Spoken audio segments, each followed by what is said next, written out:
आंतरराष्ट्रीयचा chance आला होता Dubai येथे एशियन यूथचा, तर माझं ते कॅन्सल आउट झालं. मला म्हणजे हे नाही, कॉम्पिटिटर नाही मिळाले खेळायला. अच्छा, तर हे खरं पाहता तू प्रॅक्टिस कशी करतं मग? हे कसे तंत्र आहे, काय शिकतं? म्हणजे कसं आवाजाच्या दृष्टिकोनातून तू बघतं का? स्पर्श आहे का? तू अचूक नेम साधतं किंवा तुला माहिती आहे की इथंच मला मारावं लागेल जेणेकरून माझं ते अचूक बाण लागेल? असं काय, कशा पद्धतीनं तू सराव करतं त्याचा? पदक सुद्धा मिळालं, राष्ट्रीय पदक मिळालं. आता तुझ्या करिअरच्या दृष्टिकोनातून तुझ्या शिक्षणामध्ये याचा काय फायदा होऊ शकते? नमस्कार मंडळी, मी अतिथ इंगळे आपलं सर्वांचंच माझ्या बोलमनातल्या पॉडकास्ट यूट्यूब चॅनलमध्ये सहर्ष स्वागत करतो. आज आपण एका अशा मुलीची कहाणी पाहणार आहोत जी दृष्टीने दिव्यांग आहे, परंतु तिच्या जिद्दीने, तिच्या परिश्रमाने आणि इच्छाशक्तीच्या जोरावर तिने धनुर्विद्यासारख्या कठीण खेळामध्ये राष्ट्रीय पदक मिळवलं. जिचं नाव आहे तन्वी इंगळे. तिचं आपण मनपूर्वक स्वागत करूया. नमस्कार. नमस्कार. सर्वप्रथम मी अतिथ इंगळे सर यांचे आभार मानते की त्यांनी मला बोल मनातलं या यूट्यूब चॅनलमध्ये बोलवलं. So thank you so much sir. Tanvi, तू डोळ्यांनी दिव्यांग आहेस, ठीक आहे, आणि विशेष म्हणजे हा खेळ धनुर्विद्येचा असा आहे की ज्यांना चांगले डोळे आहे त्यांना सुद्धा ते जमत नाही. तर तुला कसं काय वाटलं की मी खेळ खेळला पाहिजे आणि धनुर्विद्येमध्ये मी काहीतरी सराव करून काहीतरी बाबा मी मेडल मिळवेल, असं तुला कधी वाटलं? कसं काय निवडला तू हा खेळ? ॲक्च्युली मला आर्चरी या खेळाबद्दल फारशी माहिती नव्हती. माझा लहान भाऊ, त्याच्याकडनं ही कल्पना मला आली. तो काडीचा धनुष्य आणि बाण बनवून खेळायचा.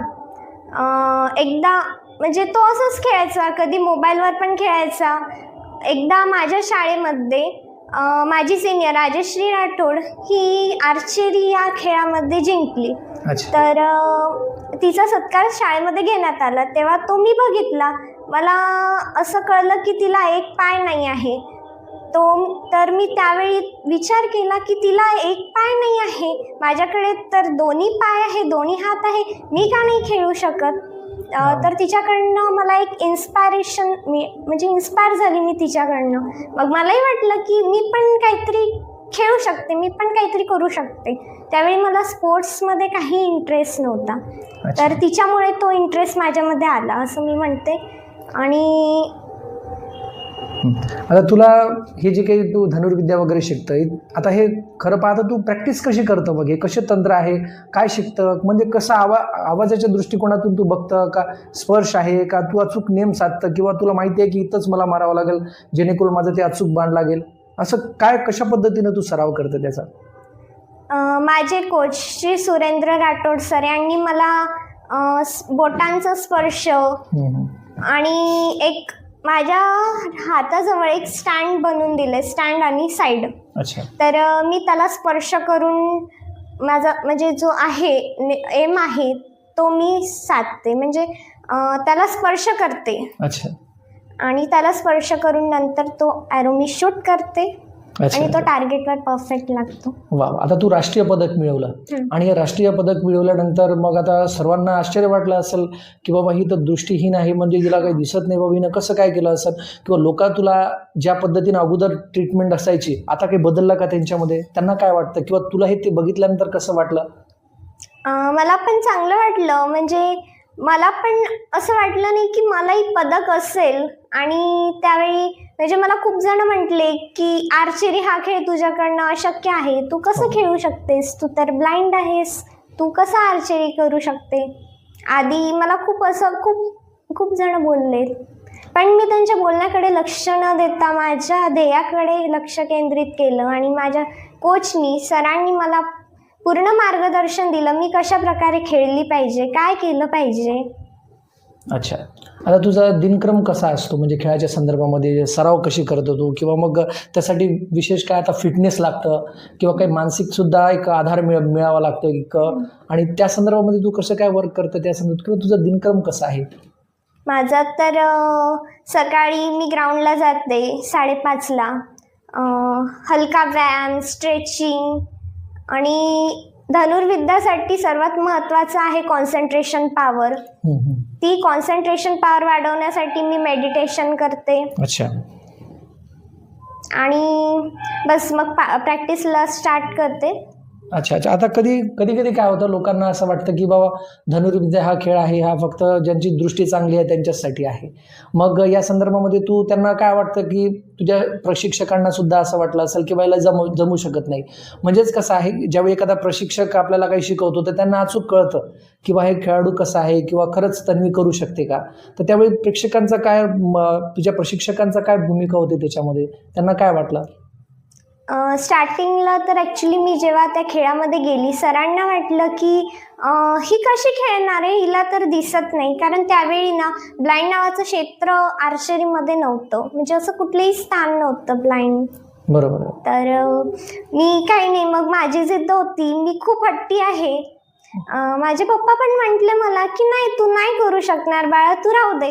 तर मी खूप हट्टी आहे, मला जर कुणी म्हटलं की नाही तुला नाही, तू करायचं नाही, बरोबर. तर माझ्यामध्ये जिद्द मी करते आणि जे करायचं ना ते करूनच दाखवते. तर मी सरांना पण म्हटलं सर मला खेळायचं. सर म्हटले बरं तिच्यामध्ये जिद्द आहे ना, ती करू शकते ना, तर तिला खेळू द्या. अच्छा, आता बघ तू 10व्या वर्गामध्ये आहे. हां. ठीक आहे. आता 10व्या वर्ग म्हटल्यानंतर अभ्यास आहे, खेळ आहे. हे कसं काय तू समतोल कसं काय साधतं? आता अभ्यासाच्या आहे, तुझ्या शिक्षकांनी, तुझ्या शाळेनं कसं सपोर्ट केला तुला या संदर्भामध्ये? माझ्या शाळेने खूप सपोर्ट केलेला आहे. मला स्टडीमध्ये पण फार फार सपोर्ट केलेला आहे. त्यांनी मला म्हणजे कधी माझ्यामध्ये भेदभाव नाही केला. सर्वांमध्ये मला म्हणजे पकडून चालले की म्हणजे मी जिथे अडकायचे, जिथे मला अडचणी यायच्या, तिथे त्यांनी सॉल्व्ह करून दिल्या. प्रत्यक्षात त्यांनी मला सॉल्व्ह करून दिलं. अच्छा, तू राष्ट्रीय खेळाडू आहेस, है ना? आता तुला पदकसुद्धा मिळालं, राष्ट्रीय पदक मिळालं. आता तुझ्या करिअरच्या दृष्टिकोनातून, तुझ्या शिक्षणामध्ये याचा काय फायदा होऊ शकते? याचा फायदा मला म्हणजे गव्हर्नमेंटकडनं जॉब लागू शकते अशी अपेक्षा मी करते. अच्छा. आणि बघ आपण पाहतो की इतरही जे काही अंध मुली असतील किंवा मग वेगवेगळ्या याच्यामध्ये शारीरिकदृष्ट्या जे दिव्यांग असतील त्यांच्यासाठी तू एक प्रेरणा आहे. आणि मग त्यांना सुद्धा वाटेल की नाही बाबा जर का तन्वी करू शकते तर आम्ही पण करू शकतो. आणि तू जसं म्हटलं की शैक्षणिक दृष्टिकोनातून तुला आरक्षणही मिळू शकते, नोकरीमध्ये तुला संधी मिळू शकते, म्हणजे अतिरिक्त संधी. म्हणजे दिव्यांगांना खऱ्या अर्थानं एखाद्या खेळामध्ये जर का आपण सहभागी झालो तर त्यांना त्या दिव्यांग आहे हे तर संधी त्यांना मिळेलच, ते आरक्षण त्यांना मिळेलच. शिवाय जर का अशा खेळामध्ये किंवा इतर गोष्टी जर का त्यांनी केल्या तर नक्कीच त्यांना अधिक यश मिळेल असं मला वाटते. आणि त्यानंतर बघ तू आता पुढं काय तुझं काय करिअरच्या दृष्टिकोनातून तुला काय वाटतं, पुढं तुला काय बनायचं आहे किंवा तू याच्यामध्ये करिअर करशील का, किंवा धनुर्विद्याच्या संदर्भामध्ये तुला करिअर करण्याच्या दृष्टिकोनातून किंवा नॅशनल लेवलला किंवा आंतरराष्ट्रीय स्तरावर तुझी जाण्याची इच्छा आहे का? हो, माझी आंतरराष्ट्रीय स्तरावर जाण्याची म्हणजे माझं तो एक गोलच आहे, माझं ध्येय आहे की मी आंतरराष्ट्रीय झाले पाहिजे. मला आंतरराष्ट्रीयचा चान्स आला होता दुबई येथे एशियन यूथचा, तर माझं ते कॅन्सल आउट झालं. मला म्हणजे हे नाही, कॉम्पिटिटर नाही मिळाले खेळायला. अच्छा. अच्छा, बरं तू दिग्रसमध्ये आता सराव करते. सुरेंद्र सर तुझे प्रशिक्षक आहेत. ठीक आहे. आता तुला मोठं जर का नॅशनल लेवलवर किंवा आंतरराष्ट्रीय स्तरावर तुला जायचं असेल तर दिग्रसमध्ये आता साहजिकच आहे, तेवढी मोठी सुविधा नाही, आपलं ग्रामीण क्षेत्र येते. सुरेंद्र सरांनी तुला तिथपर्यंत पोहोचवलं. तर आता जर का येणाऱ्या काळामध्ये जर का तू इंटरनॅशनल लेवलला तुला खेळायचं आहे तर तुला प्रशिक्षकांची गरज लागेल, तुझ्या जे सुविधा आहे त्याची सुद्धा गरज लागेल. मग तिथं गेल्यानंतर तुला सुविधा मिळाल्यानंतर तू खरंच आणखीन खेळू शकता का, किंवा तुला त्याच्यातून काहीतरी सपोर्ट मिळेल का? मग हो, मी स्वतःला इम्प्रूव्ह करेल. मला कशा प्रकारच्या सुविधा मिळतील त्यावर अवलंबून आहे. आज मी कांस्य पदक जिंकले, उद्या मी यापेक्षा चांगली माझी कामगिरी दाखवेल. अच्छा, आता बघ जे दिव्यांग आहे तुझ्यासारख्या ज्या मुली असतील, ज्या सर्वसामान्य गरीब घरून आलेल्या असतील किंवा गव्हर्नमेंटच्या शाळेमध्ये असतील, तर त्यांना तू काय संदेश देशील त्यांना, की त्यांना वाटत असेल की बा मी दिव्यांग आहे तर या क्षेत्रामध्ये येण्यासाठी, धनुर्विद्या किंवा खेळाच्या क्षेत्रामध्ये येण्यासाठी तू त्यांना काय संदेश देशील, की खरंच बाईचा स्कोप आहे का, यायला पाहिजे का, किंवा मुलींनी यायला पाहिजे का? विशेष करून जे आपण पाहतो सामान्यपणे की मुलींना तेवढ्या संधी मिळत नाही, परंतु तू दृष्टीहीन आहे बाबा, दिव्यांग आहे, तरी सुद्धा तू स्वतःला उभं केलं, तर तू अशा या दिव्यांग मुलींना तू काय संदेश देशील की याच्यामध्ये अशा खेळामध्ये त्यांनी यायला पाहिजे का? मी असं तर नाही म्हणणार की खेळामध्येच आपण काहीतरी करू शकतो, आपण इतर कुठल्याही क्षेत्रामध्ये काही करू शकतो, पण कुणाच्या बोलण्याकडे लक्ष न देता स्वतःवर आत्मविश्वास असणे हे फार गरजेचे आहे.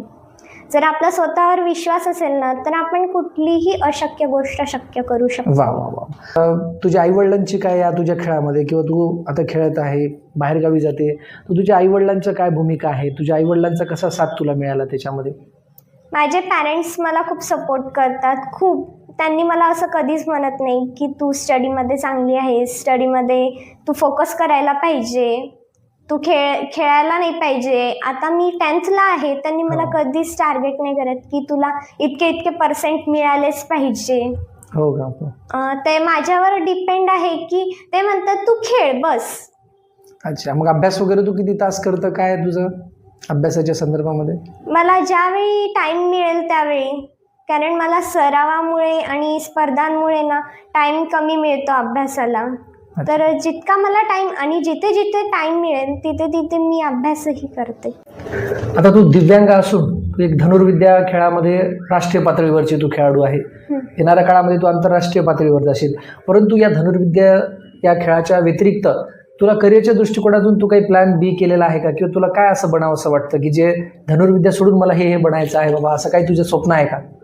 मला खेळाव्यतिरिक्त MPSC क्रॅक करायचं आहे. माझं स्टार्टिंगचं गोल हे MPSCच होतं. जरी मी खेळामध्ये गेले नसले तरी मला MPSCच क्रॅक करायचं होतं आणि आता पण मी करू शकते. अच्छा, MPSC. शुभेच्छा तुला. थँक्यू. आपल्या बोल मनातलं मध्ये आम्ही रॅपिड फायर राऊंड घेत असतो. म्हणजे ते एक प्रश्न विचारतो मी, त्याचे 3 पर्याय तुला असणार आहे, त्यातला एक पर्याय तुला निवडायचा आहे. आता बघ, तुला अभ्यास की खेळ आवडते? म्हणजे अभ्यास करायला जास्त आवडते, खेळ आवडते, का दोन्ही तू समान आहे तुझ्यासाठी? माझ्यासाठी दोन्ही समान आहे, 50-50. ओके. सर्वात मोठं स्वप्न कोणतं आहे तुझं? भारतासाठी खेळणं आहे का विश्वविक्रम करणं आहे? माझं भारतासाठी खेळणं. ओके.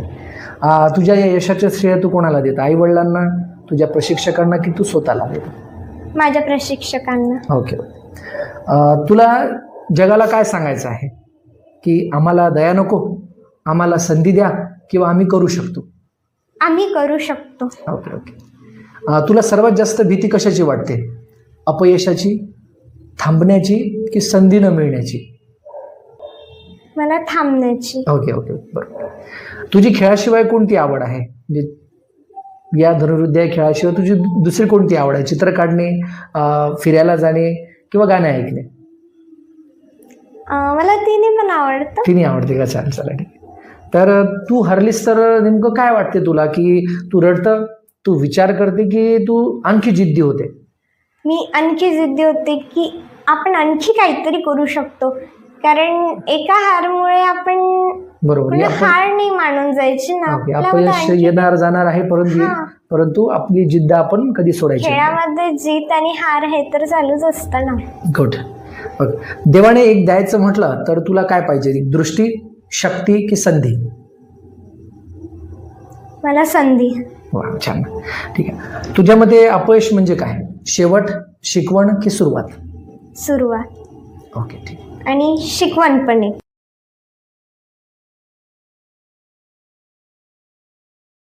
नवनवीन लिनन शर्टिंग व इम्पोर्टेड शूटिंगची रेंज बघण्याची, तसेच उत्सव व प्रसंगांना शोभतील अशा मनमोहक डिझाईनच्या आकर्षक साड्यांचा स्टॉक नेहमीच उपलब्ध असलेल्या मंगेश भाऊ दुद्दुलवार यांच्या उद्धव राजलिंग दुद्दुलवार कापड दुकानाला अवश्य भेट द्या. आमच्या पॉडकास्टच्या या भागाचे प्रायोजक आहेत मंगेश भाऊ दुद्दुलवार यांचे उद्धव राजलिंग दुद्दुलवार कापड दुकान, दिग्रस.